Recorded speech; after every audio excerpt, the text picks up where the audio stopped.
ஊழலை வெறுக்கும் மக்கள் என்ற பெயரில் கோலாலம்பூரில் நேற்று நடைபெற்ற அமைதி பேரணியில் பல்வேறு முழக்கங்கள் கவனத்தை ஈர்த்தன. கருப்பு சட்டையில் சோகோ பேரங்காடியில் கூடிய 300 பேர் பின்னர் மருடேகா சதுக்கம் நோக்கி ஊர்வலமாக சென்றனர். தேசிய சட்டத்துறை தலைவர் அலுவலகத்தை பிரதமர் துறை அலுவலகத்தில் இருந்து கூடிய சீக்கிரமே பிரிக்க வேண்டும், அரசாங்கத்தின் கட்டுப்பாட்டில் இருந்து MACC எனப்படும் மலேசிய ஊழல் தடுப்பாணையத்தை விடுவிக்க வேண்டும், அரசியல் நன்கொடை சட்டத்தை அமல்படுத்த வேண்டும் ஆகிய 3 கோரிக்கைகளை அப்பேரணி வலியுறுத்தியது. இந்த பேரணியில் பெரும்பாலும் கல்லூரி மாணவர்களின் சமூக ஆர்வலர்களும் கலந்து கொண்ட நிலையில் தொடக்கத்தில் இந்த பேரணிக்கு அனுமதி வழங்கப்படவில்லை. பின்னர் பிரதமர் அன்வார் இப்ராஹிம் இப்பேரணிக்கு தடை இல்லை என்று கூறிய நிலையில் நேற்று அது நடந்தது குறிப்பிடத்தக்கது. சட்ட திட்டங்களையும் நீதித்துறை சுதந்திரத்தையும் நிலைநிறுத்த வேண்டுமென பதவி விலகி செல்லும் நாட்டின் தலைமை நீதிபதி துன் தங்கு மைமுன் துவான்மாட் வலியுறுத்தியிருப்பதற்கு மலேசிய வழக்கறிஞர் மன்றம் செவிசாய்க்க வேண்டும். அம்மன்றத்தின் 9 முன்னாள் தலைவர்கள் வெளியிட்ட கூட்டறிக்கையில் அக்கோரிக்கை விடுக்கப்பட்டது. அந்த 9 பேரில் Zainur Zakaria, Dato S Ambiga, Raghunath Kesavan, Christopher Leong உள்ளிட்டோரும் அடங்குவர். ஆட்சி அதிகாரத்தில் இருப்பவர்களின் கை ஓங்கியிருக்கும் நாடுகளில் நீதித்துறையின் சுதந்திரமே பெரும்பாலும் முதல் பலிகேடு ஆவதாக அவர்கள் சுட்டிக்காட்டினர். எனவே நீதித்துறையின் சுதந்திரத்தை கட்டிக்காப்பதில் வழக்கறிஞர் மன்றம் தனது பங்கை ஆற்ற வேண்டுமென அந்த கூட்டறிக்கை வலியுறுத்தியது. 2009 நீதிபதிகள் நியமன ஆணைய சட்டத்தின் கீழ் நீதிபதிகள் நியமனத்தில் இடையூறு இருந்ததாக துன் தங்கு மைமுன் அண்மையில் அம்பலப்படுத்தியிருந்தார். அதனை தாம் கடுமையாக கருதுவதாக கூறிய அவர் அது விசாரிக்கப்பட வேண்டுமென வலியுறுத்தி இருந்தது குறிப்பிடத்தக்கது. அது குறித்து கருத்துரைத்த அந்த 9 பேரும் சில ஆண்டுகளாகவே நீதித்துறையில் வெளியாரின் தலையீடு இருப்பது கண்கூடி என கூறிக்கொண்டனர். நடப்பு அரசாங்கத்தை காட்டிலும் முந்தைய 3 அரசாங்கங்கள் நீதித்துறையின் சுதந்திரத்தை மதித்து நடந்து கொண்டதாக பரவலாக கருத்து நிலவுவதாகவும் அவர்கள் கூறினர். நீதித்துறை தலையீடுகளால் துரதிருஷ்டவசமான கடந்த காலத்திற்கு திரும்புவது உடனடியாக நிறுத்தப்பட வேண்டும். இல்லையேல் நாடும் நாட்டு மக்களும் மீண்டும் அதிக விலை கொடுக்க வேண்டியிருக்கும் என அவர்கள் நினைவுறுத்தினர். சாலை போக்குவரத்து துறைக்கான JPJவின் 3 வகையான சமன்களை செலுத்தாமல் இருக்கும் வாகன உரிமையாளர்கள் வரும் ஜூலை தொடங்கி கருப்பு பட்டியலிடப்படுவர். சமன் பாக்கியை செலுத்தாத வரை JPJவில் அவர்களால் எந்த ஒரு அலுவல்களையும் மேற்கொள்ள முடியாது என அதன் தலைமை இயக்குனர் டத்தோ ஏடி ஃபட்லி ரம்லி தெரிவித்தார். வாகனம் ஓட்டும் உரிமம் மற்றும் சாலை வரியை புதுப்பிப்பதும் அவற்றில் அடங்கும். அவா சமன்கள், நோட்டீஸ் தெமு சியாசாத், நோட்டீஸ் சமன் தம்பால் ஆகியவையே அம்3 வகையான சமன்களாகும். சமன்களை செலுத்தாமல் இருப்போருக்கு வாய்ப்பு வழங்கும் பொருட்டே 150 ரிங்கேட் சிறப்பு கட்டண கழிவு சலுகை இம்மாதம் தொடங்கி வழங்கப்படுகிறது. ஜூன் 30ஆம் தேதி அச்சலுகை முடிவடைந்த கையோடு அமுலாக்க நடவடிக்கை தொடங்கும் என்றார் அவர். அச்சிறப்பு கழிவு சலுகை தொடங்கியது முதல் இதுவரை 83,000 சமன்களை உட்படுத்திய 12.5 மில்லியன் ரிங்கேட் அபராத தொகை வசூலாகியுள்ளது. JPJ புள்ளி விவரப்படி இன்னமும் 2 மில்லியன் சம்மன் தொகைகள் நிலுவையில் உள்ளன. ஜூன் 30க்குள் அவை வசூலாகிவிடும் என எதிர்பார்ப்பதாக டத்தோ ஏடி கூறினார்.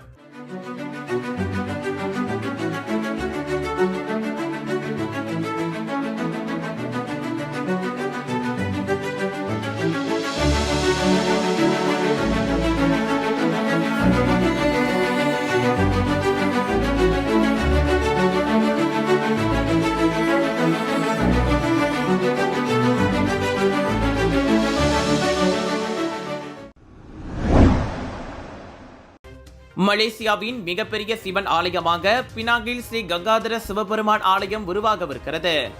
ராஜகோபுரம் உட்பட மொத்தம் 9 நிலை கோபுரங்களுடன் மிகவும் பிரம்மாண்டமான முறையில் அது கட்டப்படுகிறது. 2007ஆம் ஆண்டில் ஆலயத்தை புதிய இடத்தில் அமைக்கும் முயற்சிகளுக்கு அப்போதைய துணை முதல்வர் பேராசிரியர் டாக்டர் பி ராமசாமி 2 ஏக்கர் நிலத்தை அடையாளம் காட்டி வழங்கினார். பின்னர் பல தடைகளை சந்தித்த போதும் ஆலயம் கட்டுமானம் தொடர்ந்து முன்னேறி வருகிறது.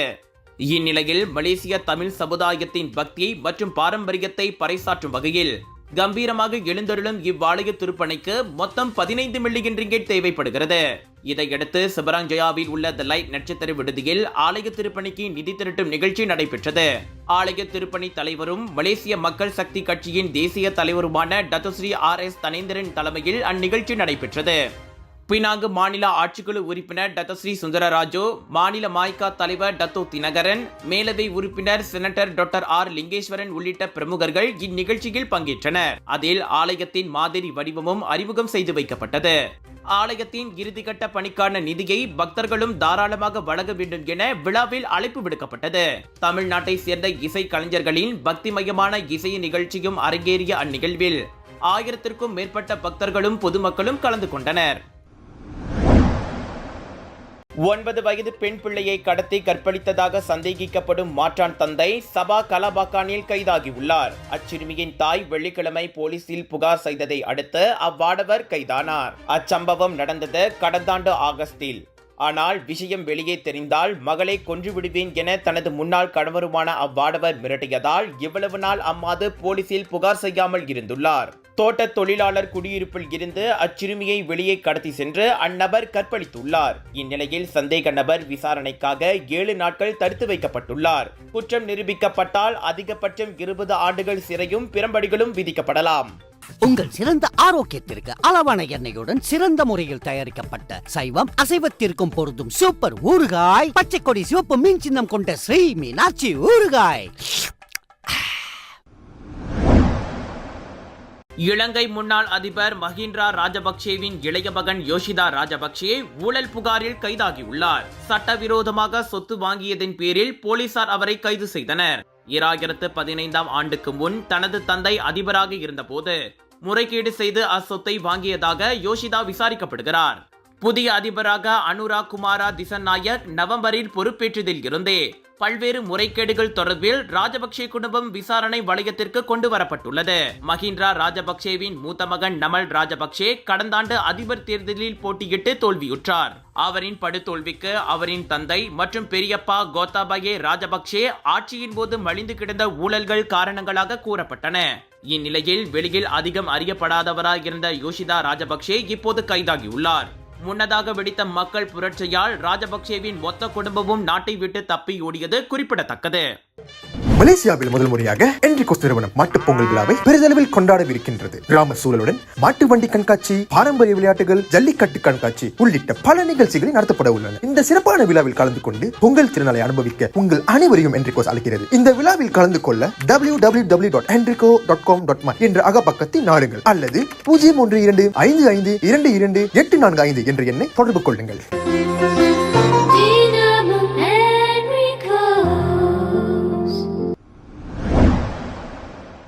பாம்புகள் பொதுவாக கையில் கடிக்கும் அல்லது காலில் கடிக்கும்.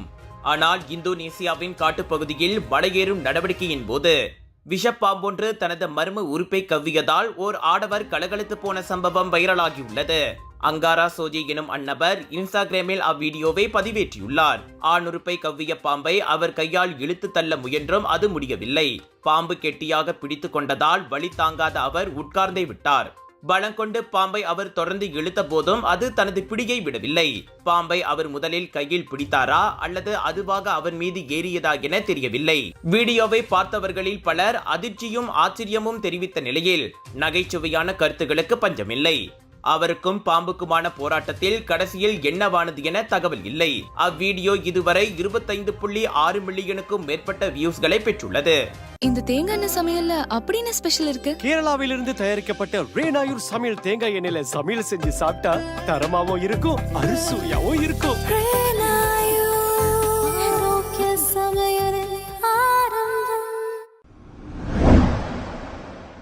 இந்தியாவின் 76வது குடியரசு தின விழாவை ஒட்டி பிரபல நடிகர் அஜித் குமாருக்கு பத்மபூஷன் விருது அறிவிக்கப்பட்டுள்ளது. கலைத்துறையில் சிறந்து விளங்கியதற்காக அஜித் அவ்விருதை பெறுகிறார். பாரத ரத்னா, பத்ம விபூஷன் ஆகியவற்றுக்கு அடுத்து இந்திய அரசாங்கத்தின் 3வது மிக உயரிய விருது இதுவாகும். இந்திய அதிபரின் கையால் பத்மபூஷன் விருதை பெறப்போவது பெரும் கௌரவம் என அஜித் வர்ணித்துள்ளார். தேசத்திற்கு தான் ஆற்றிய பங்களிப்பு அங்கீகரிக்கப்பட்டுள்ளது. இதன் மூலம் மேலும் உத்வேகம் பெற்று நேர்மையுடனும் ஆர்வத்துடனும் தொடர்ந்து சேவை செய்ய தாம் கடமைப்பட்டுள்ளதாக அறிக்கையொன்றில் அவர் கூறினார்.